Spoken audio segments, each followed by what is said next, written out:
Al Jazeera Podcasts. Today, a look inside the fall of Syria's most notorious prison. Human rights groups say it was a death camp, and they have documented the deaths of thousands, either from torture or starvation. A human slaughterhouse is how one rights group describes Sednaya prison. What did prisoners' relatives find? I'm Malika Bilal, and this is The Take.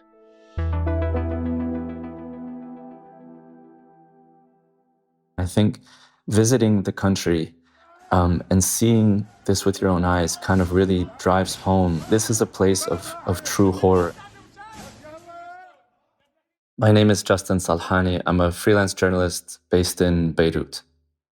Justin, welcome back to The Take. We're talking today about the fall of the Sednaya prison near Damascus, but I want to start with the attacks across Syria from Israel, including Damascus. Israeli army radio is reporting that the military has been carrying out a series of large-scale strikes across the country, targeting strategic military infrastructure. You were just in Syria and pretty close to two of those strikes yourself. So what is the larger picture of what's happening here? Because we know this is still developing. What's happening with the Israeli attacks?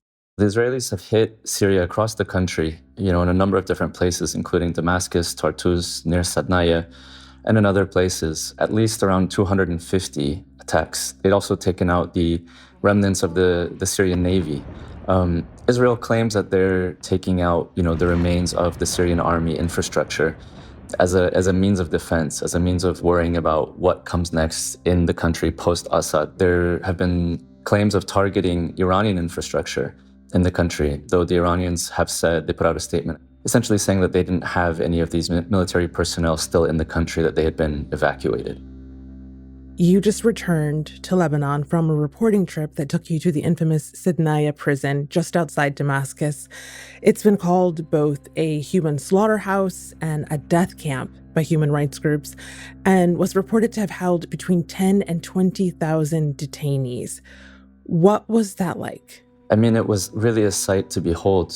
We went at probably about noon or 1 p.m. Monday. Bashar al-Assad fled Sunday morning, the day before. The prison, according to people that were there, they told me that it had been liberated the night before. So we're talking about Saturday night. So now we're going essentially almost 48 hours later, a little bit less, and we're still seeing thousands upon thousands of people trekking towards this prison. People drive cars and get as close as they can get and then get down and walk. People of all ages, people carrying young children, older people sometimes who have trouble walking. And then what they do is they climb this uphill, essentially, that isn't paved, that has no sort of walkway, that is not really easily accessible to get up there. Many of the people have this sort of frenetic look in their face, kind of rush in their eyes. A couple of people we tried to speak to said, sorry, I'm really in a hurry here. Just to get up to the prison for any sort of news about any of their loved ones. Once we got closer, we started talking to people outside the prison, and that's when we heard the first airstrike. The people there, they didn't flinch. My group, the people that were with me, kind of jumped a bit. We've heard a number of airstrikes being in Lebanon over the last, 2-3 months. And those were airstrikes from Israel? Yeah, this was probably the closest I'd been, personally, to one.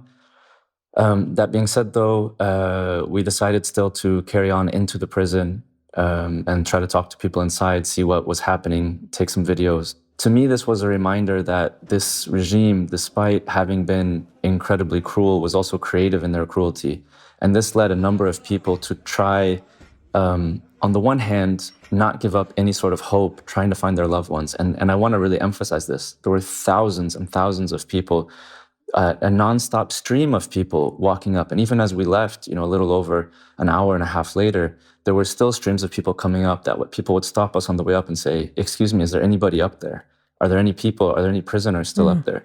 So there was this still, glimmer of hope or desperation for their loved ones. You mentioned in a post on X while you were in Damascus that nearly every single person you spoke to, including fighters, had at least one relative inside of this prison at one point.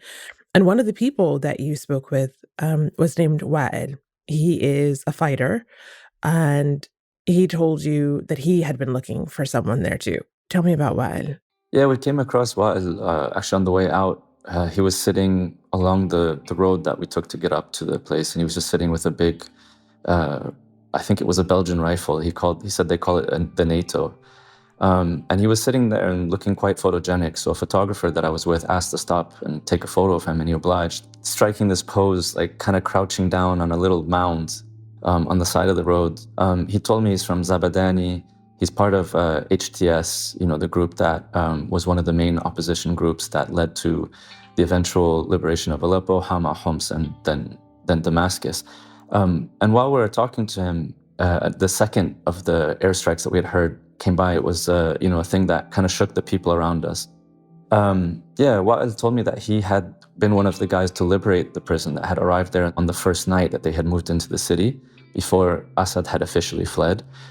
He said he saw about 1,000 people inside, and that were just in very poor conditions, not really able to speak. He said that some of them, when they got out, would just start running, because I think they were just trying to escape as any way they can. They didn't really necessarily understand who was opening the doors for them or not. And he himself said that he was missing about 5 relatives.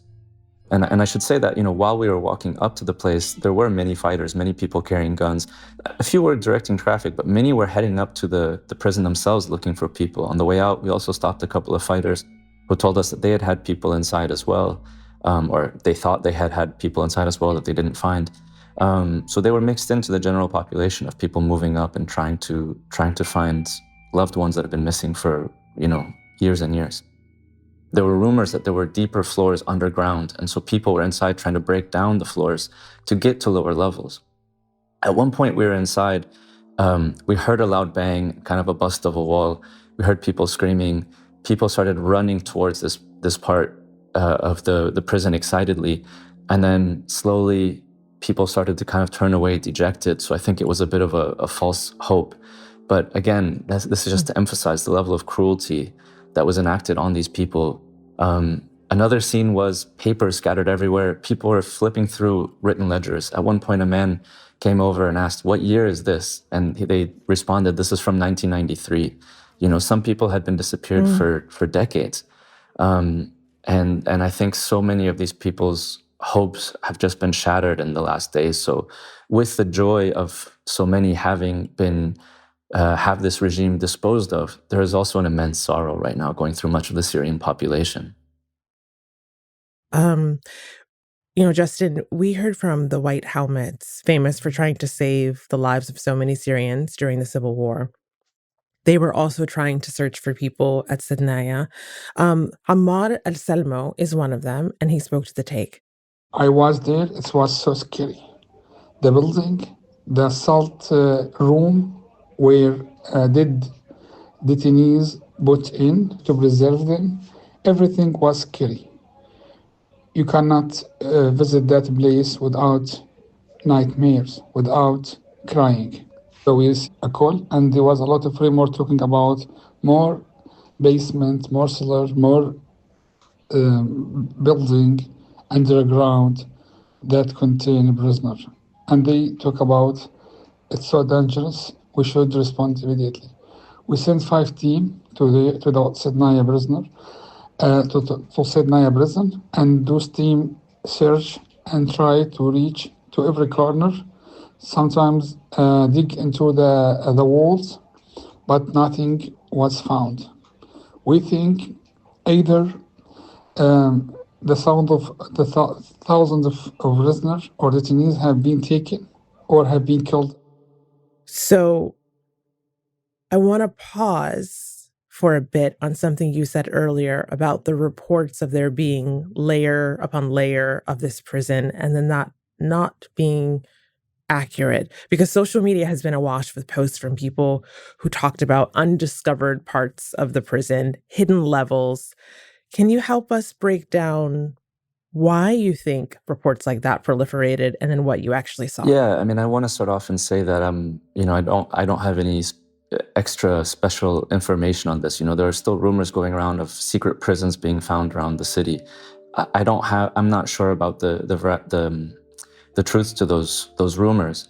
But I think the space that this comes from is because this regime had a reputation of just an immense level of cruelty. And the level of cruelty was sometimes so severe and so creative in how it was enacted that it led people to believe that this regime could do anything within the realm of the imagination, even if that meant hiding prisoners away, 3 levels under a floor. In addition to just the sheer number of people that are still missing, that have no records, one of the women outside said something to me. She said, at least with the Israelis, they might keep some sort of record of this. And with this, we just have so many people missing where we don't know where they are, and we may never have, word on them. Another person essentially mentioned to me that if you get word that your loved one has died in prison, at least they're gone. And that is kind of a sense of closure. Whereas for so many of these people, there's just this idea that one day they may come back. And I should add that, seeing the liberated prisoners out, some of these were Syrians, and there were also many other nationals. We had a few here in Lebanon that also returned. Some of these people were missing for up to 40 years without any story. And a lot of their families kept hoping. Some of them had given up. But I mean, that will also kind of play on your mind that if you've seen somebody liberated after 40 years, where could your loved one also be kept? After the break, what about those who haven't found their loved ones? Sednaya is the most notorious, but it's far from the only detention center in Syria. A team mandated by the UN General Assembly to investigate crimes in Syria released a report on Friday that revealed widespread torture and abuse in more than 100 government detention facilities. That comes as no surprise to people like activist Wafa Ali Mustafa, who first joined us on The Take in 2021. Her father was imprisoned in Syria 11 years ago. She's been searching for him ever since. This is the moment I lived my whole life for. This is the moment my father has, lived his whole life for. And you just read it on the news, you watch it on the news while, sitting in exile, while not even knowing if my father knows about this, if he feels it, if he's somewhere in some prison waiting for people to free him.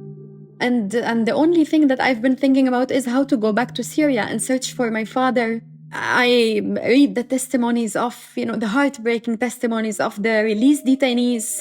Some of them lost their memories. Some of them lost their limbs. Some of them lost their minds because of torture.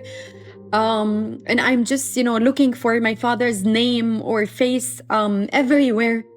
I just cannot help but thinking that one document of these could have the truth about my father, and maybe with this document being just destroyed, I might not know anything about my dad forever. So it is a mix of hope, but also, extreme fear.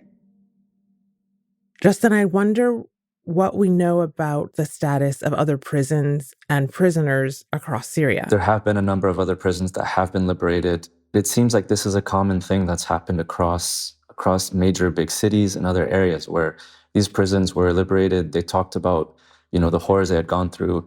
A lot of people we talked to also told us that they were former political prisoners. We spoke to a sheikh kind of near the Umayyad place, one of the main kind of roundabouts in the city. And he told us that he had been a 4-time political prisoner.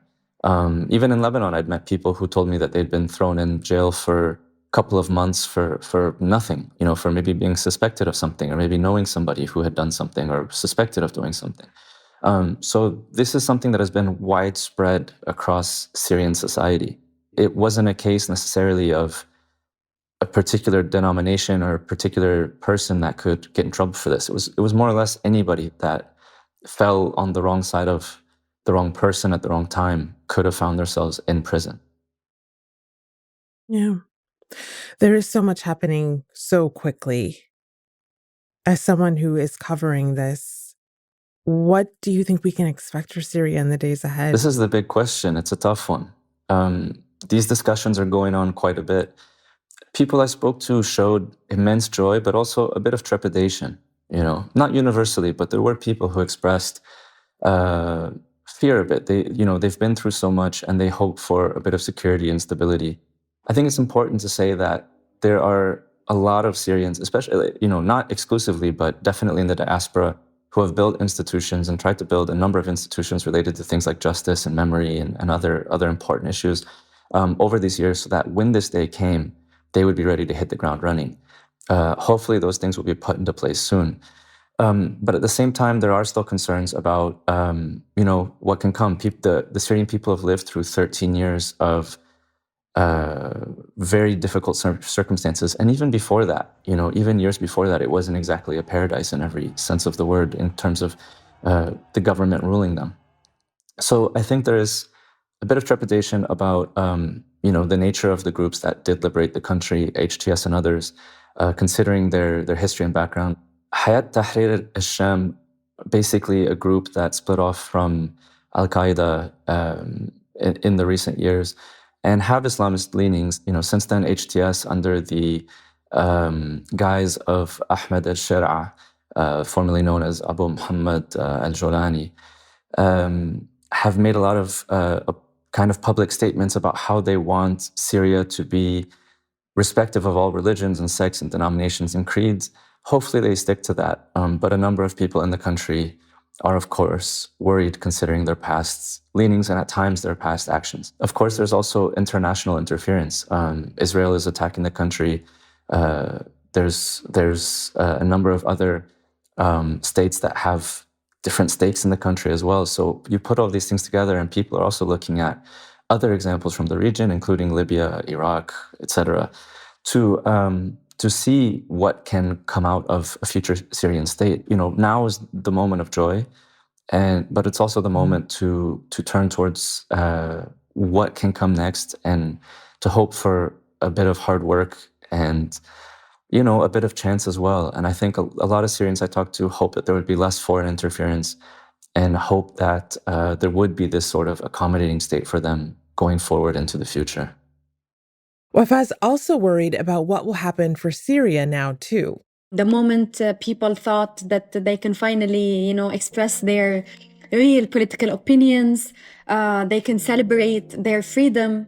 The Israeli occupation did not give them a chance and then started bombing Syria. People are scared to go out. To be honest, I have this is what I live for. I have nothing else to live for. To be honest, now I'm more convinced than ever. It happened. It's not ideal. It's not going to be heaven in Syria, but I totally believe in the Syrian people. And I believe that those who fought a dictatorship like the Assad one will definitely not keep silent about any other dictatorship or any other system of oppression. And that's the take. We'll keep reporting on what's happening in Syria. So what do you want to hear? And what do you want to know? Tell us in the comments below. We're reading them and we want to hear from you. We'll be back tomorrow.